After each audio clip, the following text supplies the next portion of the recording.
Causa, no mínimo, estranheza a decisão do ministro Dias Toffoli, presidente do Supremo Tribunal Federal, de suspender as investigações sobre enriquecimento ilícito e lavagem de dinheiro contra o senador Flávio Bolsonaro. A decisão de Dias Toffoli beneficia não só o filho do presidente da República, como também outros suspeitos de cometer crimes financeiros. Vamos relembrar esse caso do Flávio Bolsonaro?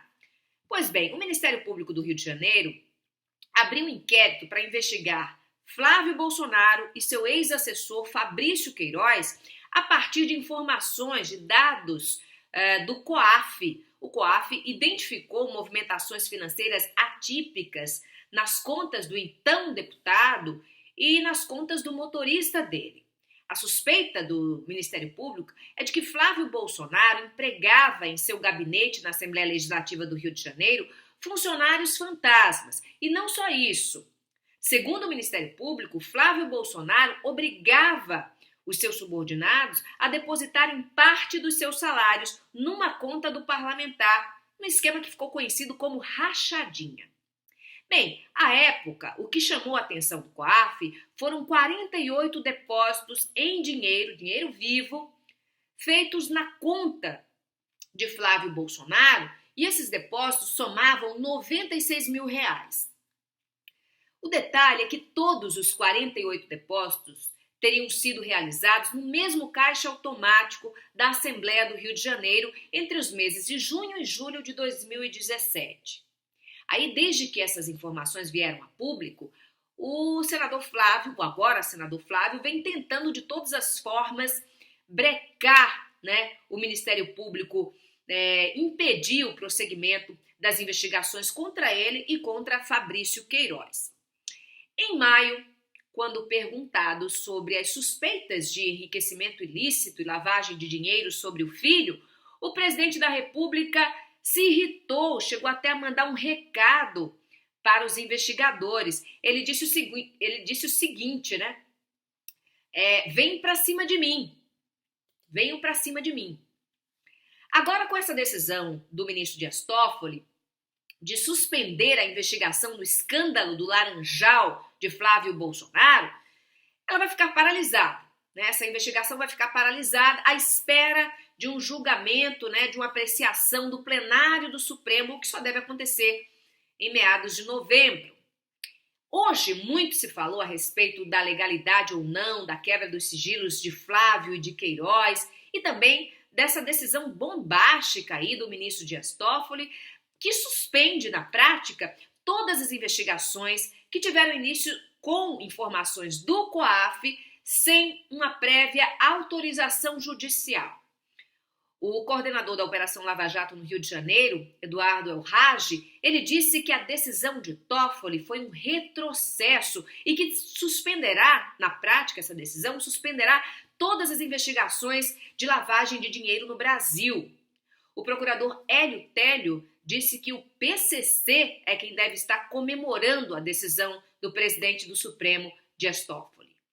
Gente, essa é uma questão muito delicada, porque é um tema controverso no judiciário, que é o direito à intimidade. De fato, a nossa Constituição, em seu artigo 5º, inciso 12º, ela garante, assegura o sigilo de informações. Mas todo jurista sabe que nenhum direito é absoluto, E até mesmo o direito à intimidade ele pode ser relativizado para atender a um bem maior. A lei que trata do sigilo de operações financeiras é de 2001, é isso aí, 2001, é a Lei Complementar 105. Eu tive o cuidado de ler e estudar toda a Lei 105 de 2001, a Lei Complementar que trata do sigilo de operações financeiras. E logo de cara, no seu artigo 1º, essa lei ela diz que as instituições financeiras elas devem conservar suas operações em sigilo. Só que a lei ela abre exceções. No parágrafo 3º, inciso 4º, a Lei 105 de 2001 diz o seguinte: não constitui violação de sigilo a comunicação às autoridades competentes da prática de ilícitos penais ou administrativos, abrangendo o fornecimento de informações sobre operações que envolvam recursos provenientes de qualquer prática criminosa.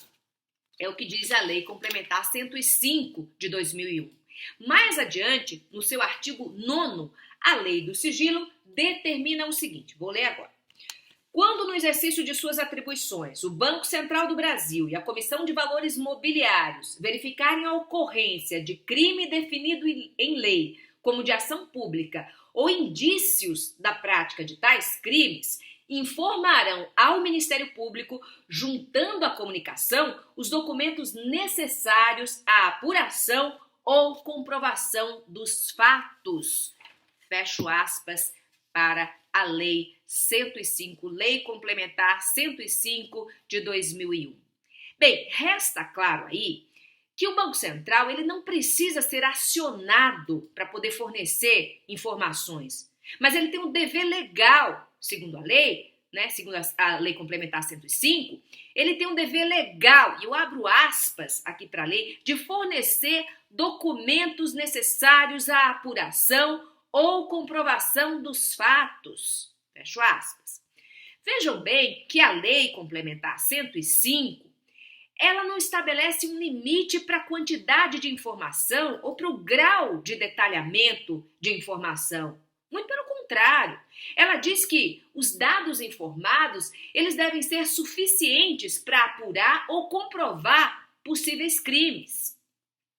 Além de ter lido na íntegra a decisão do ministro Dias Toffoli, eu não me ative apenas à Constituição, ao artigo 5º da Constituição, nem à Lei Complementar 105 de 2001, que é a lei do sigilo das operações do sistema financeiro. Eu ainda tive a curiosidade de reler a Lei 9.613 de 98, que dispõe sobre crimes financeiros, sobre lavagem de dinheiro e sobre a criação e atribuições do COAF, o temido órgão de controle de operações financeiras. Entre outras atribuições, cabe ao COAF identificar ocorrências suspeitas de atividades ilícitas.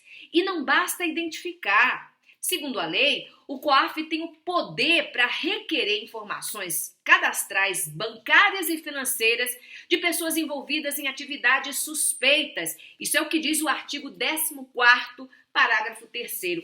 E o artigo 15º da mesma lei completa.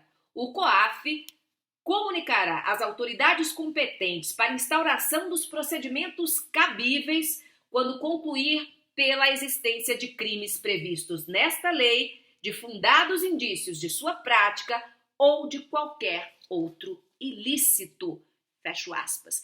Eu não sei se o ministro Dias Toffoli teve tempo de ler a Lei Complementar 105, que é a lei do sigilo financeiro. Eu não sei se ele teve tempo de ler, como eu li, a lei da lavagem do dinheiro e do COAF, que é a Lei 9.613 de 98. Porque, olha só, eu não vi na decisão do presidente qualquer menção a esses importantes dispositivos. Acho eu que faltou robustez de argumentos, faltou uma certa firmeza de convencimento. Achei estranho. Boa noite, Brasil!